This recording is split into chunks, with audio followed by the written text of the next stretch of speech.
Welcome back, Goblin Chefs. It's AP Gains. So, Elrond's coming. I know you've been beaten to death, smacked over the head, tickled in the booty just a little bit too much about Elrond, especially as free-to-play players. I'm just going to tell you right now, it's not going to happen. There's some cope out there. There's some delusion on the Reddits, in the Discords, in the comment sections, and all that sort of stuff. And I just want to kind of crush your soul, but provide you some assurances. As the free-to-play channel, this is where your best interests lie.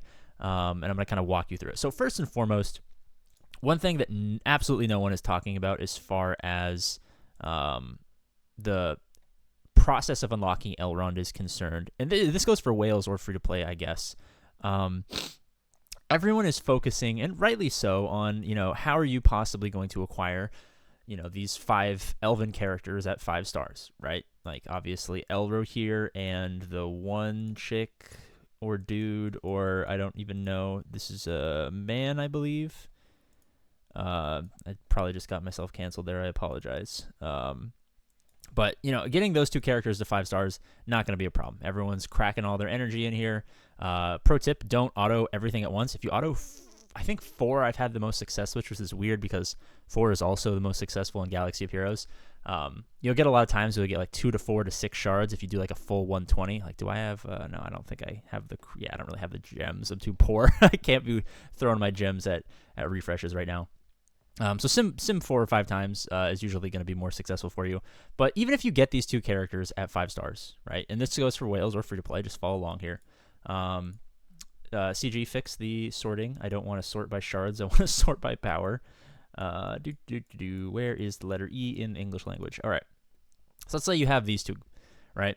Cool. Now you need to call it R1 if you're free to play or pay to play, and call it these 2 if you're not. Okay, you get them to 5 stars. I mean, these 2 are hard nodes, I believe, and that is going to be an incredibly painful experience. So I even have access to her node yet.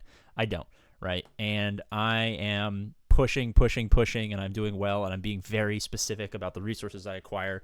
So likely, if you started on day 1, we did a reset for day 1 of global launch and you're following along, you're also going to kind of struggle to get her, right? So that's kind of out of the way for free to play. And then people who are spending, I'm sure you have higher gears and stuff like that, and you can do quite well.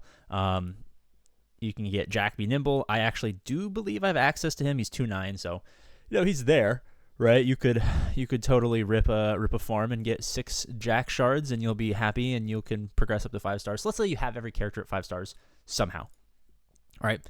You didn't spend money. Somehow you have 5 characters, and Elrond's here, even if you're whaling, even if you're free to play.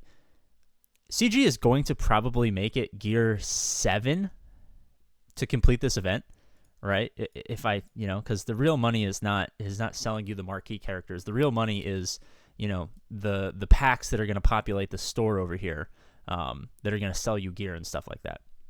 So let's say you have those characters at gear 7, right? Like, I'm a level 40 account. I've put basically all of my resources exclusively into my arena team. I've done my refreshes. I've been grinding objectives and stuff like that. This is like the fucking cutting edge of what you can do day 1. How many gear 7 characters do I have? I think you're gear 7, and I think you're gear 6, gear 7. So I have 2 gear 7 characters. Please fix your sorting, CG. They are my 2 strongest characters, my favorite light side character, and my favorite dark side character that are presently in the game. All right, Strider is usually, besides Gaz, Strider is usually most people's strongest character. It's going to be hard to get him to gear 7. Let's say you have to get him to gear 6, right?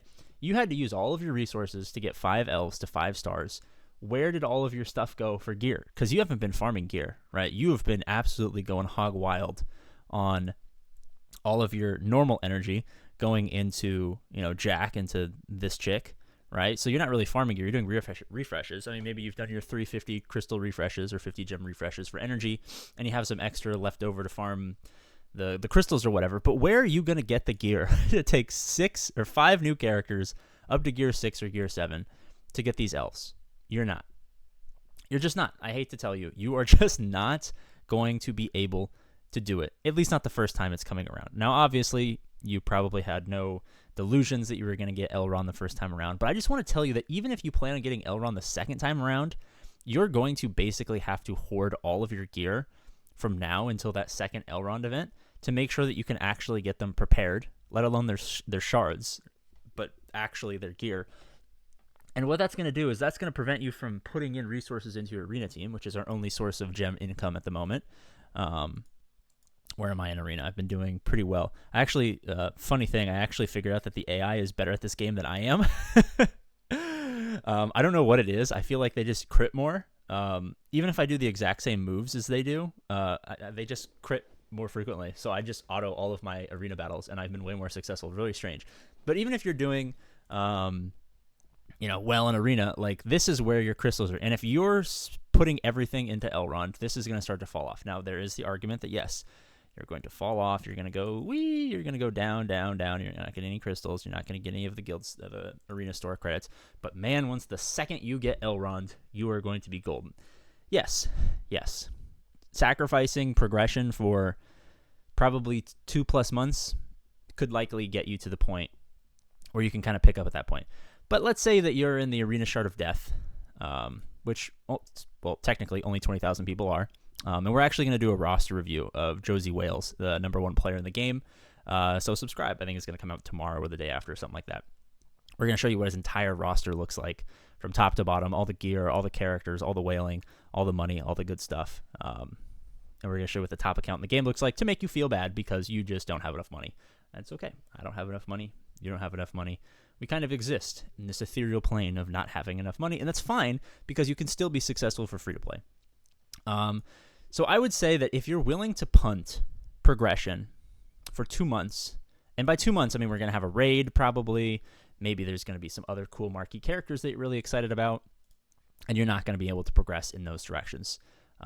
If you're okay with punting for that long because you love Elrond and the elves for whatever reason, cool.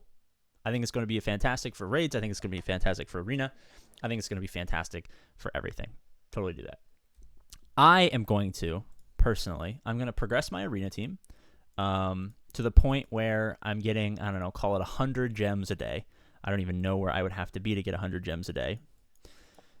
To get 100 gems a day, I'd have to be in Gold 1. Currently in Gold 1, I can't see what Gold 1 looks like, unfortunately. But I'm in Silver 1. But I want to progress to the point where I can get, call it Gold 2. Right? I'm going to try to maintain Gold 2, and people are going to be pushing up behind me. And all the while, I'm going to be farming my Shadow Crystals. I'm going to be farming gear that's common on Shadow characters. Because at the end of the day, this is a hero collector game, and if you love elves and you want Elrond because you love Elrond, that's cool. If you want the Haradrim because you believe they're going to be useful, not only as a team, because the 2 characters that are data mined are pretty good, and as much as I hate the Phoenix and Galaxy of Heroes, they have the Phoenix kits, which is objectively good for the early game. And then they don't have the Nazgul tag in here yet because they stripped all of them from the game, correct? Okay, that's sad. But I'm going to be progressing and hoarding gear because eventually they're going to have to come out with a Nazgul character to get people excited, and that's what I care about. And I know it's probably going to be on par. I mean, their kits are busted, but it's going to be on par or better than Elrond because it's going to be later. And I'm going to do whatever it takes to prepare myself for the next meta. Because when you're free to play and you play a Capital Games game, yes, I said that right, you have to prepare metas out, right? If you're following what we're doing in Galaxy of Heroes, we've been preparing for future metas. By the time those metas come, we catch on them. If we pick the right meta to catch on, we can be dominant against the whales as free-to-play players, right? If you're chasing 1-to-1 with the whales, you're going to lose. If you prepare and wait for the right opportunity to strike, you can be successful.